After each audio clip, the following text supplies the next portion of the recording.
கற்பனை என்றாலும் கற்சிலை என்றாலும் கற்பனை என்றாலும் கற்சிலை என்றாலும் கந்தனே உன்னை மறவே நீ கற்பனை என்றாலும் கற்சிலை என்றாலும் கந்தனே உன்னை மறவே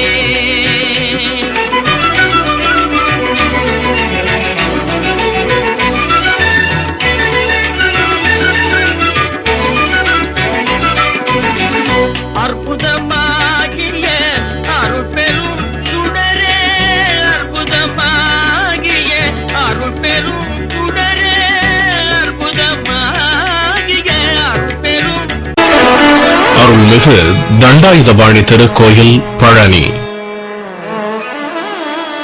முருகனின் அறுபடை வீட்டில் இது 3வது படை வீடாகும். மலைக்கோயில் மூலவரான தண்டாயுதபாணி நவபாஷான மூலிகையால் ஆனதும் மேற்கு நோக்கி அருள்பாலிப்பதும் தலத்தின் சிறப்பம்சமாகும். போகர் என்ற சித்தர்தான் பழனி முருகனை பிரதிஷ்டை செய்துள்ளார். இவரது ஜீவசமாதி கோயில் பிரகாரத்திலேயே அமைந்துள்ளது. கோயிலின் தலவிருட்சமாக நெல்லி மரமும் தீர்த்தமாக ஷண்முக நதியும் அமைந்துள்ளது. ஒருமுறை நாரதர் கொடுத்த மாங்கனி தனக்கு கிடைக்காததால் கோபித்துக் கொண்ட முருகன் உடனே மயில் மீதேறி இத்தலம் வருகிறார். அம்பிகையோ முருகனை சமாதானம் செய்து பார்த்தாள். ஆனால் முருகன் விடாப்பிடியாக இங்கேயே இருக்க விரும்புவதாக கூறிவிட்டார். முருகன் குழந்தை வடிவமாக நின்றதால் குழந்தை வேலாயுதர் ஆனார். பழத்தின் காரணமாக முருகன் கோபித்து வந்தபோது அவரை கண்ட ஔவையார் பழம் நீ என்று கூறினார். இப்பெயரே பழனியானது. இங்கிருந்துதான் காவடி எடுக்கும் பழக்கம் உருவானது. பழனி முருகனை பற்றி அருணகிரிநாதர், நக்கீரர், ஔவையார் ஆகியோர் புகழ்ந்து பாடியுள்ளனர். பழனி மலையில் ஏராளமான சித்தர்கள் தவம் செய்துள்ளனர். பழனிக்கு வருபவர்கள் முதலில் மலையடிவாரத்தில் உள்ள பெரியாவுடையாரையும் பெரிய நாயகியையும் தரிசிக்கிறார்கள். அதன் பின் திருவாவினன்குடி குழந்தை வேலாயுதரை தரிசித்துவிட்டு மலை மீதுள்ள தண்டாயுதபாணியை வணங்கிச் செல்கிறார்கள். தைப்பூசம்தான் இத்தலத்தின் பிரசித்தி பெற்ற விழாவாகும். பழனி என்றாலே பிரசித்தி பெற்ற பஞ்சாமிர்தம்தான் நினைவுக்கு வரும். தமிழகத்தில் உள்ள கோயில்களிலேயே அரசுக்கு அதிக வருமானத்தை அள்ளித் தருவதும் இந்த கோயில்தான்.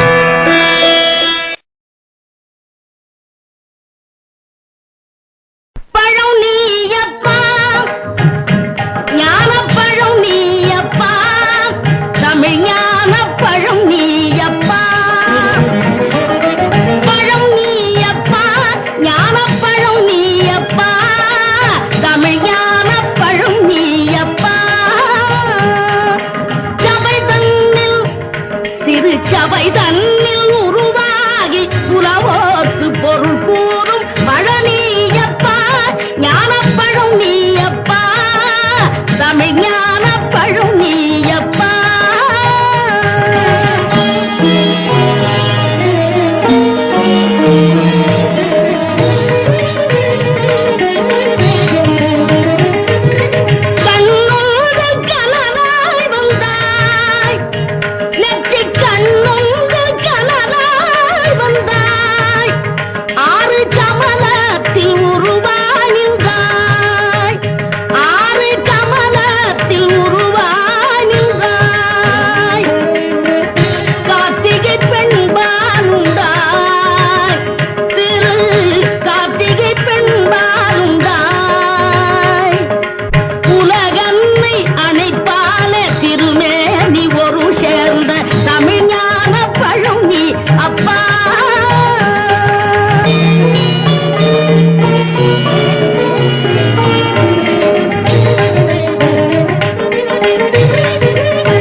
ஊருண்டு பேருண்டு உறவுண்டு சுகமுண்டு உற்றார் பெற்றாரும் உண்டு.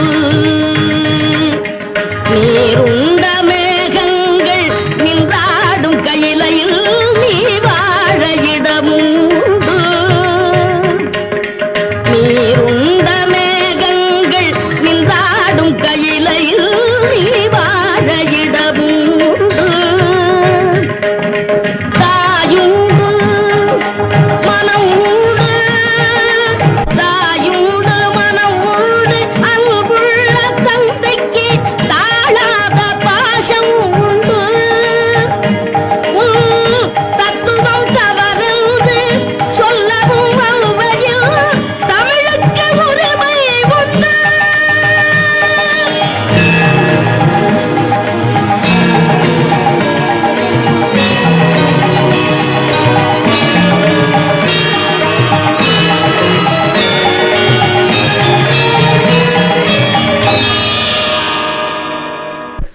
ஆறுவது சினம் கூறுவது தமிழ் அறியாத சிறுவனானி. ஆறுவது சினம் கூறுவது தமிழ் அறியாத சிறுவனானி. மாறுவது மனம் சேருவது இனம் தெரியாத முருகனானி. மாறுவது மனம் சேருவது இனம் தெரியாத முருகனானி. எருமையில் ஏறு ஈசனிடம் நாடு. எருமையில் ஏறு ஈசனிடம் நாடு. இன்முகம் காட்டவானி ஏற்றுக்கொள்வார் கூட்டி